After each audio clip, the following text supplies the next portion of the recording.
आपके जो है महंत श्री जो हमारे मंडल के संगठन मंत्री भी हैं और जिनको हरि कृपा से बालक दास के नाम से भी जाना जाता है, इन्होंने मेरे पास फोन किया, बोले महाराज श्री हिंडोली में ये हो रहा है, भक्तों के द्वारा कहा जा रहा है कि संत महात्मा हमारे यज्ञ में नहीं आ रहे। तो हमने कहा संत महात्मा तो सब जगह पहुंचते हैं, कि संतों को बुलाने की जो है पहले श्रद्धा जागृत हो और कोई मन बनाए। बोले महाराज श्री मेरे पास सब लोग आए थे और सभी ने कहा, निमंत्रण दिया कि आप संतों को बुलाइए। तो हमने कहा जो आपने निर्णय ले लिया है उस निर्णय में जो है हमारी मोहर लगी है, सहमति है। सभी संत महात्मा समय पर पधारेंगे और सभी जनता जनार्दन का यज्ञ भगवान का दर्शन करेंगे, दर्शन कराएंगे, क्योंकि सभी एक दूसरे के पूरक होते हैं। राजा की शोभा प्रजा से, प्रजा की शोभा राजा से। पूरा संसार जब संत महात्मा हो जाएगा तो फिर जनता जनार्दन नहीं रहेगी तो शोभा नहीं बनेगी। अगर जनता जनार्दन सभी हो जाएंगे, कोई संत महात्मा नहीं होगा। मुझे बड़ी मीठी बात याद आ गई। कल हम बैठे थे श्री महंत जी और हमारे जो राष्ट्रीय स्तर के मंत्री भी हैं खाड़ा परिषद के और एक अखाड़े के अध्यक्ष एवं श्री महंत हैं। बोले महाराज श्री कोई साधु नहीं बन रहा, आप सब लोग जाइए, सबसे प्रेरणा करिए कि जो है कुछ लोग साधु भी बने। तो हम आप सबसे निवेदन भी करते हैं कि जो पूर्व की परंपराएं हैं, कोई साधु बाहर से नहीं आता, आपके बीच से ही निकल करके बालक आते हैं और साधु बनते हैं और त्यागी तपस्वी बनते हैं। इसलिए साधु बनिए, भक्ति को हृदय में बसाइए और बालक दास जैसे जो है बन करके बीच में आइए। बोलिए एक भगवान की।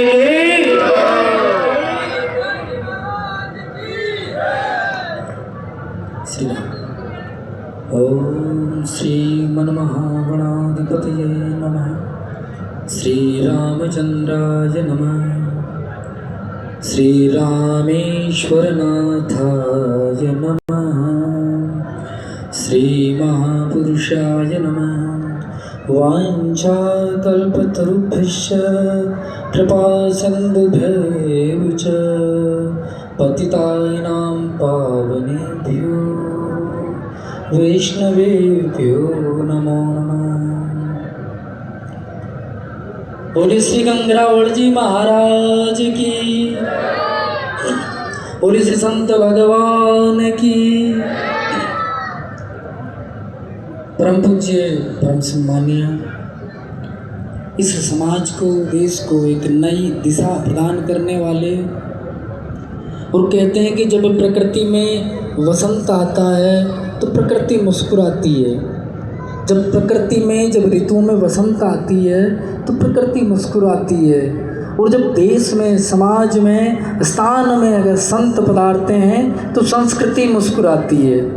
तो हमारी इस संस्कृति को, इस सनातन की सभ्यता को अपने मजबूत स्तंभों पे कर्णधार किए हुए सभी पूज्य संत महापुरुषों के सदचरणों में आप सभी क्षेत्रवासियों की और यज्ञ समिति की ओर से, इस स्थान ग्रामवासी, क्षेत्रवासी सभी की ओर से परम सम्माननीय सभी संत महापुरुषों के चरणों में कोटिशः वंदन प्रणिपात निवेदित करते हुए आप सभी को, आप सभी के सौभाग्य की भूरी भूरी प्रशंसा करते हुए, आप सभी बड़े सौभाग्य के धनी हैं कि आप इन महापुरुषों की छत्र छाया में तो हैं ही, साथ ही आप उन परम अलौकिक महापुरुषों के परम सानिध्य प्राप्त हैं। आप सभी को हमारे पूज्य श्री गंगरावड़ जी महाराज, उन महापुरुषों की कृपा से आज इतने संतों के दर्शन हुए हैं। जैसा कि हमारे प्रवक्ता महोदय ने भी बताया, श्री गंगरावड़ जी महाराज जो एक संत समाज में एक अनूठी, एक विशेष व्यक्तित्व के धनी थे और कई सैकड़ों वर्ष पूर्व इस पहाड़ी पे, इस टेकरी पे बैठ के जिन्होंने भगवान का भगवत चिंतन किया, भजन किया, तपस्या की। महाराज जी वैसे आप सभी तो अवगत भी हैं और महाराज जी पूज्य श्री के चरणों में निवेदन करना चाहेंगे, जो गंगरावल जी महाराज थे वो बड़े गौ सेवी थे, गौ माता की सेवा करते थे। उनके स्थान में गैया रहती थी, तो स्टेट का टाइम था, राजा उस समय कर लेते थे, तो किसी ने राजा के कान भर दिए। राजा ने ऑर्डर दिया कि जाओ और गंगरावल जी से भी गायों का कर लेके आओ, टैक्स लेके आओ। तो उनके जो राजा के जो कर्मचारी थे, सैनिक थे, मंत्री थे, वो सभी आए और पूज्य गंगरावल जी महाराज से कहा कि आपके पास कितनी गायें हैं, उन सभी गायों की गिनती करके हमारे को टैक्स दो, कर दो। गंगरावल जी महाराज अपने भजन में थे। गंगरावल जी ने कहा कि तुम जाओ गौशाला में, अभी गायें बाहर चरने के लिए, विचरण के लिए बाहर जाएगी, दरवाजे पे खड़े हो जाना, जो गाय निकलती जाएगी गिनती करते जाना। सैनिक लोग गौशाला के द्वार पर खड़े हो गए और जैसे ही गायें बाहर निकली तो हर एक गाय के साथ एक शेर निकलता था, एक गाय और एक शेर। सही बात है। ऐसे परम अलौकिक महापुरुष इस धाम में विराजे, जिनके ऐसे विशेष महत्व के कारण ये पूरा क्षेत्र, ये पूरा चतरगंज और यहाँ आसपास का समस्त क्षेत्र अपने आप को सौभाग्यशाली मानता है। यहाँ के लोग इस पर्वत को गोवर्धन मानते हैं। 4 धाम ही गुरु जी के चरणों में, 68 तीर्थ गुरु चरणों में। ऐसा महनीय स्वभाव, ऐसा महनीय प्रकल्प इन ग्रामवासियों का रहता है। सभी क्षेत्रवासियों ने कई वर्षों से ऐसा तक प्रयास करके और गंगरावल जी महाराज और साथ ही गंगरावल जी महाराज की परम आराध्या माँ शक्ति हिंगलाज भवानी के बड़े नवीन और एक अच्छे सुदृढ़ मंदिर का निर्माण करवाया। इसके लिए समस्त क्षेत्रवासियों को हम भूरी भूरी प्रशंसा और साधुवाद और आभार देते हैं। सभी संत महापुरुष यहाँ पधारे तो ये गंगरावल जी महाराज की कृपा है, उन संतों की कृपा है। एक बार नारद जी महाराज विष्णु भगवान के पास गए और नारायण भगवान से कहा कि प्रभु संत दर्शन का क्या महत्व है।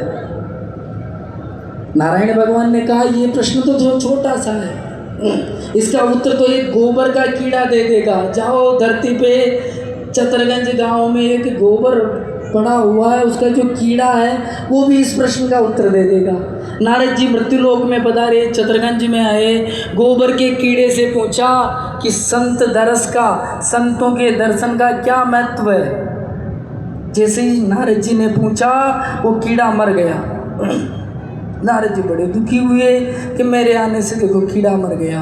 नारद जी भगवान के पास गए, भगवान ने कहा कोई बात नहीं, कीड़ा मर गया। उस पहाड़ी पे एक गिरगिट है, खरंगाटियो, गिरगिट जानते हो? तो खरंगाटिया से जाके पूछो कि संत दर्श का क्या महत्व है। नारद जी महाराज पुनः पधारे मृत्युलोक में, उस गिरगिट से पूछा कि संत दर्श का क्या महत्व है। जैसे उसने नारद जी के दर्शन किए और वो समाप्त हो गया। वापिस नारद जी महाराज बड़े दुख के साथ भगवान के पास गए, हाथ जोड़ के बोले भगवान मेरे से ये अपराध क्यों करवा रहे हो आप, सीधा मेरे को उत्तर दे दो। भगवान ने कहा नहीं नहीं, एक बार और प्रयास करो। मृत्युलोक में फलाने राजा के वहाँ पर एक नवजात शिशु का जन्म हुआ, राजा के राजकुमार का जन्म हुआ है। उस राजकुमार से जाके पूछो कि संत दर्श का क्या महत्व। नारद जी ने कहा कि भगवान ये और जीव मर गए ठीक है, लेकिन राजा का पुत्र अगर मेरे जाने से मर जाएगा तो राजा जी पकड़ लेंगे मेरे को। नारद जी डरते डरते आए और उस राजकुमार से, छोटे से आज 1-2 दिन के नवजात शिशु से पूछा कि संत दर्श का क्या महत्व है। नारद जी मन में डर रहे थे कहीं मर नहीं जावे, लेकिन वो नवजात 1-2 दिन का बच्चा ही बोल उठा। चमत्कार देखो, वो बच्चा बोल उठा कि ये चमत्कार संत दर्श के हैं। नारद जी ने कहा कौन से?